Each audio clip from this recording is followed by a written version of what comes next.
Hello and welcome to the DSR Daily for Thursday, October 9th. I'm your host for today, Riley Fessler, joined by Minna Stein. How are you, Minna? I'm well, thanks. How are you?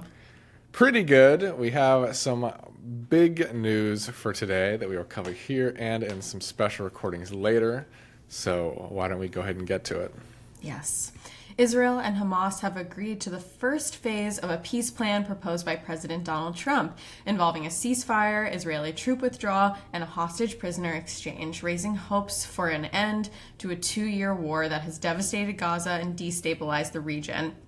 While the agreement marks the closest the two sides have come to halting the conflict, it remains fragile due to unresolved issues such as the governance of post-war Gaza, the future of Hamas, and the timeline for Israeli withdrawal.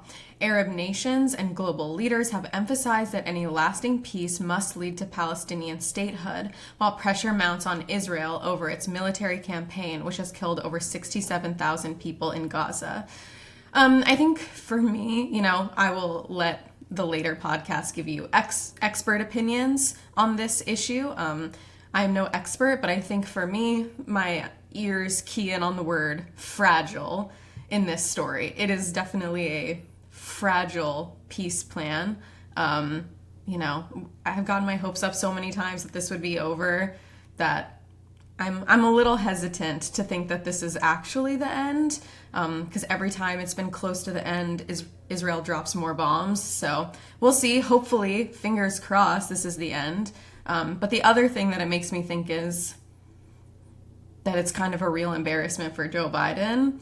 And I feel like this not getting resolved under his presidency is going to be a big part of his legacy, that he couldn't get this peace plan to actually end the war.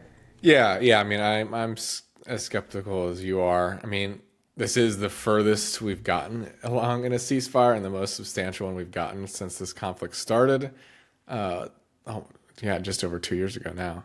I think if he can actually get this across the line, this is a big deal and a big accomplishment for Trump, which I hate to say, but I mean, it's true. If he can manage to have an actually semi-balanced ceasefire, which is the big thing. I mean, I know their peace plan they put forward a couple weeks ago was pretty much completely one-sided toward Israel, but it seems like Hamas maybe has gotten a bit more of concessions they were looking for. But yeah, I mean, that aspect of what governance looks like post-conflict, I mean, that's a big question mark.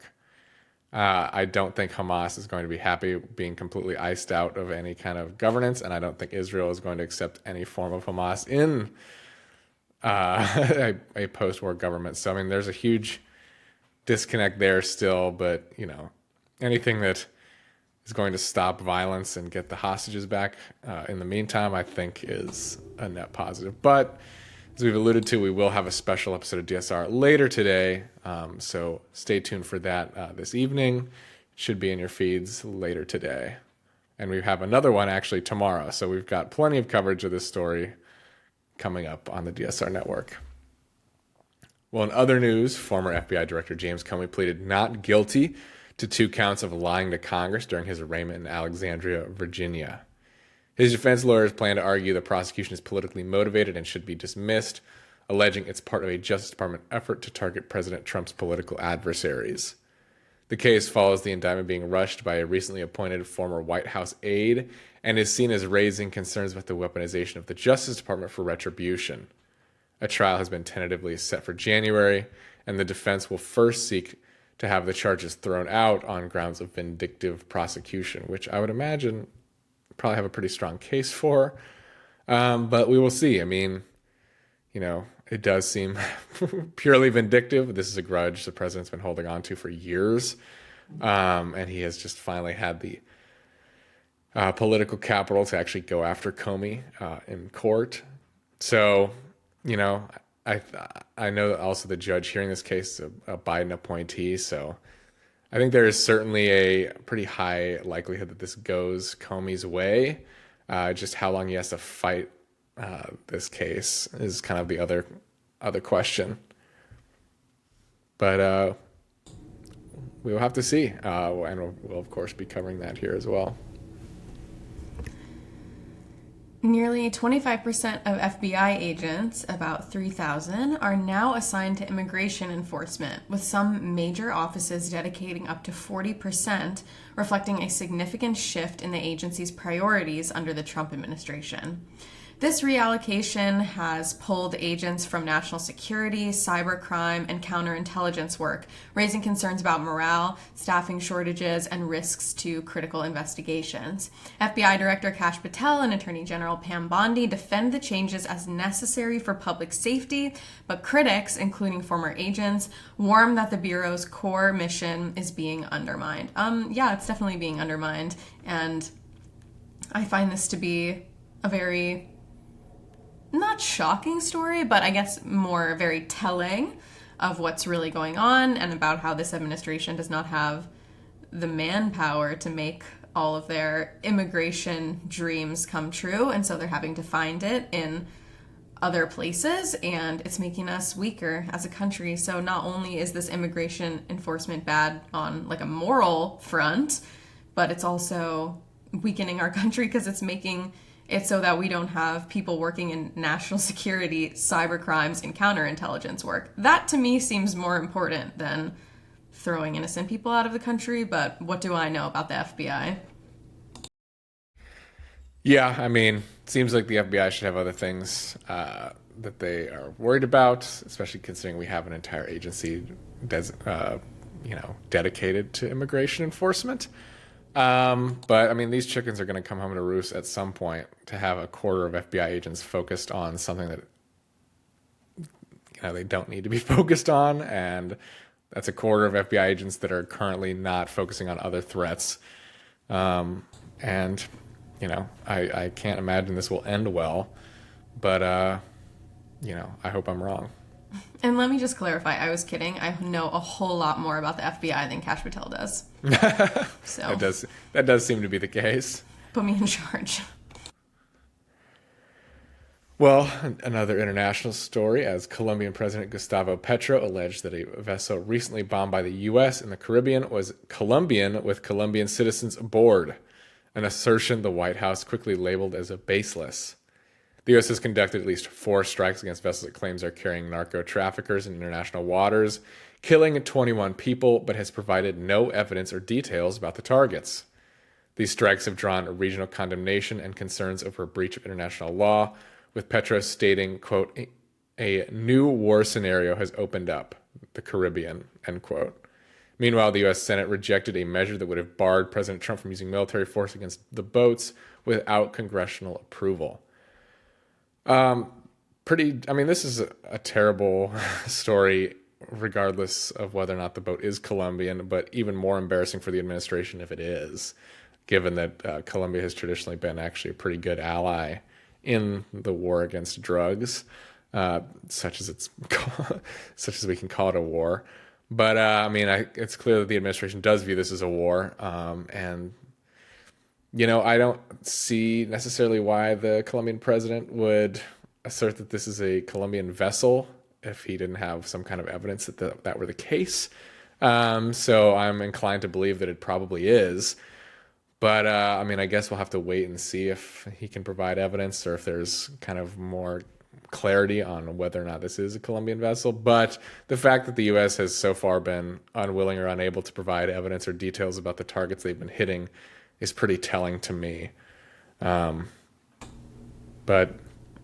clearly Congress, or at least the Senate, not interested in keeping this from happening, which is not at all surprising. Congress over the last 25 years has been pretty eager to cede any powers when it comes to the military to the president and the executive branch. Or anything else. Yeah, can't really imagine why they would want to do that. But, this is actually quite a long pattern of behavior for Congress, so it's not at all surprising, but nonetheless disappointing every time.